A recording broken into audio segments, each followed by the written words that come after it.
युद्ध खत्म नहीं हुआ है, सीज फायर नहीं हुआ है, ये कहना है ईरान का। ईरान के विदेश मंत्री अब्बास अरागची ने साफ किया है कि फिलहाल ईरान और इजरायल के बीच कोई सीज फायर नहीं हुआ है। राष्ट्रपति डोनाल्ड ट्रंप ने आज तड़के सुबह 3:30 बजे के आसपास एक ऐलान किया था कि ईरान और इजरायल के बीच युद्ध खत्म हो गया, सीज फायर हो गया और जो युद्ध सालों चल सकता था उस युद्ध पर पूर्ण विराम लग गया है।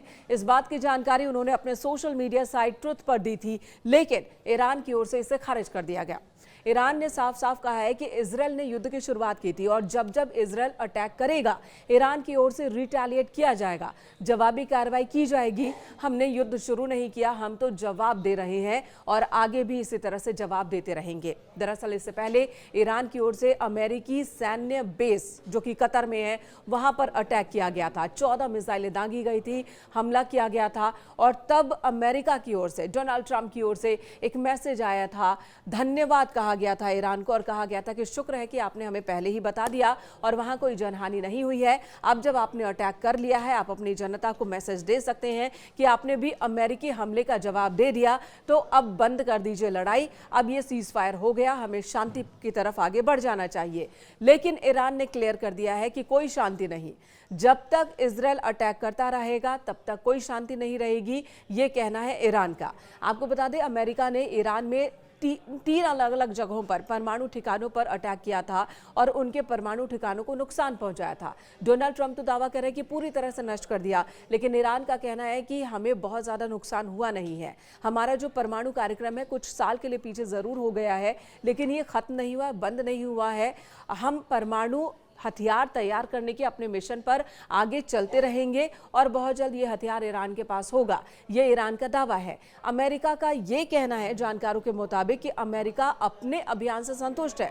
अमेरिका का एकमात्र जो बड़ा उद्देश्य था वो ये था कि ईरान के परमाणु हथियार निर्माण के अभियान को धक्का देना, जिसमें वो सफल रहा है। 10-15 वर्षों तक के लिए उसका ये अभियान पीछे चला गया है। अब आगे भविष्य में इसे लेकर कोई और कदम उठाया जा सकता है, लेकिन फिलहाल ये विन विन सिचुएशन कुछ जानकारों की ओर से बताया जा रहा है कि अमेरिका ने भी अपने मंसूबों के हिसाब से कार्रवाई कर ली है।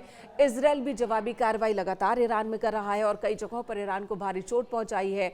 उसके सैन्य ठिकानों हो, उसके विमान हो, हर तरह के नुकसान की बात कही जा रही है ईरान में। और वहीं ईरान की ओर से भी ये कहा जा रहा है कि ईरान को भी यहाँ सेल्फ सेटिस्फाई हो जाना चाहिए, क्योंकि उसने इजरायल को भी जवाब दिया है, उसके सुरक्षा घेरे को तोड़ा है। अपनी जनता को ईरान की सरकार बता सकती है कि हमने ये एक्शन लिया है और साथ ही अमेरिका के हमले का भी जवाब दे दिया।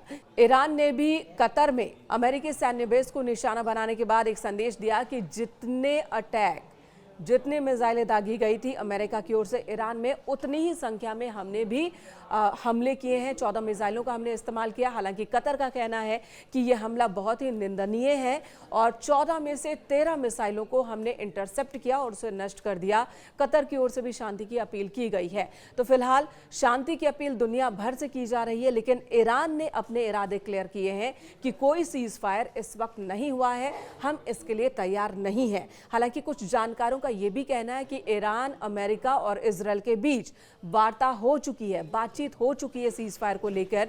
लेकिन जिस तरह से डोनाल्ड ट्रंप ने यह बता दिया कि ईरान ने कतर में हमला करने से पहले कतर को जानकारी दे दी थी, यानी कि यह सिर्फ दिखावे का हमला था, तो इस बात को लेकर ईरान कि जो सुप्रीम लीडर है वो नाराज है, जिसकी वजह से ही अभी उनकी तरफ से कहा जा रहा है कि कोई सीज फायर नहीं हुआ है। वहीं तेहरान की सड़कों पर, ईरान की राजधानी तेहरान की सड़कों पर लोगों ने जश्न मनाया जब ईरान की ओर से अमेरिकी सैन्य बेस को निशाना बनाया गया और वहां पर एक खुशी की लहर दिख रही है। यानी कि तबाही का मंजर हर तरफ है, लेकिन ईरान के लोग, तेहरान के लोग इस बात को लेकर खुश हैं कि ईरान ने अमेरिका को जवाब दिया है।